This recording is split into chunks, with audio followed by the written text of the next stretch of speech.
যে আজহারি নাকি মাঝহারি বলেছে একদল খাইয়া গেছে আর এক দল খাইতে আসছে।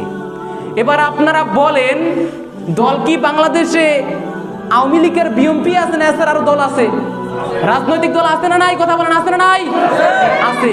তাইলে এই কথাটা যেহেতু আপনি টাইনা নিলেন, তাহলে বুঝতে হবে ডাল মে কুছ কালা হ্যায়। আপনার ভিতরে কোনো সমস্যা থাকার কারণেই চোরের মনে পুলিশ পুলিশ। কথা কয় না কা?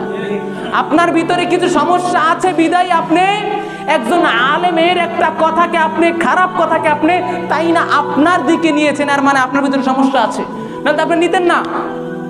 সে বলেছে কি? সে বলেছে ডক্টর মিজানুর রহমান আজহারি। কি বলেছে জানেন? সে তার নাম ব্যঙ্গ করে বলেছে আজহারি মাঝহারি। আচ্ছা বলেন, কোন ধর্মকে, কোন ধর্মের ভিতরে কি নাম ব্যঙ্গ করার কোন সৎ আছে? আছে? আছে বলেন, আছে? কোন ধর্মেই কিন্তু এটা জায়েজ নাই যে একজনের নাম ব্যঙ্গ করবে, তাকে নিয়ে কটুক্য করবে, কটূক্তি করবে, এরকম কিন্তু নাই।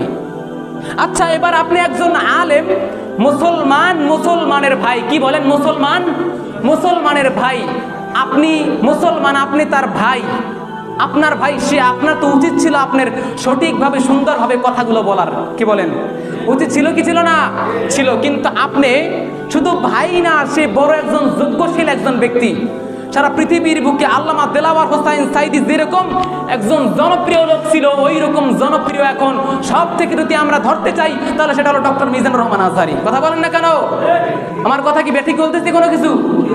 তাইলে সেই ব্যক্তির নামে আপনি এই রকম বাজে আচরণ করছেন, এইটা কিন্তু আপনাকে অধিকার দেয় নাই। কথা বলেন ঠিক কিনা? আপনি যে একজন আলেম, প্রাণপ্রিয় আলেম, যেই ব্যক্তি কোরআনের দাওয়াত সারা পৃথিবীর বুকে পৌঁছে দেয়, তার বিরুদ্ধে যখন আপনি এই কথাটা বললেন, তখন কিন্তু আমাদের হৃদয় রক্তক্ষরণ করেছে। কথা বলেন ঠিক কিনা? আরে আপনি মনে করেন যে আপনার দলেরা মনে হয় যেন আপনার দলকেই ভালোবাসে, ডক্টর মিজানুর রহমান আজহারিকে ভালোবাসে না, এরকম মনে করেন না। ডক্টর মিজানুর রহমান আজহারি বাংলাদেশের সম্পদ। যে যেই দলেরই হোক না কেন, সবাই মিজানুর রহমান আজহারিকে ভালোবাসে। আপনার দলে লোক নিতে হয় ভাড়া কইরা, লোক নিতে হয় বিরানির লোভে, আপনার দলে লোক নিতে হয়। কিন্তু আল্লাহর এই যে ডক্টর মিজানুর রহমান আজহারি, আল্লামা মামুনুল হক, আল্লামা হাফিজুর রহমান সিদ্দিকী, এরা যখন এক জায়গায় বসে, এরা যখন এক জায়গায় সমাবেশ করে, তখন মানুষ স্বার্থ ছাড়াই তাদের কাছে চলে যায়। বিরিয়ানিও দেওয়া লাগে না, টাকাও দেওয়া লাগে না। এই থেকেই তো আপনারা বুঝতে পারেন, এই থেকেই তো আপনারা বুঝতে পারেন যে কাদেরকে বেশি ভালোবাসে, আপনাদেরকে না তাদেরকে। আপনি যে তার বিরুদ্ধে বললেন, আমার কথা, আপনি যে তার বিরুদ্ধে বললেন, তাকে তো ভালোবাসে লক্ষ জনতা।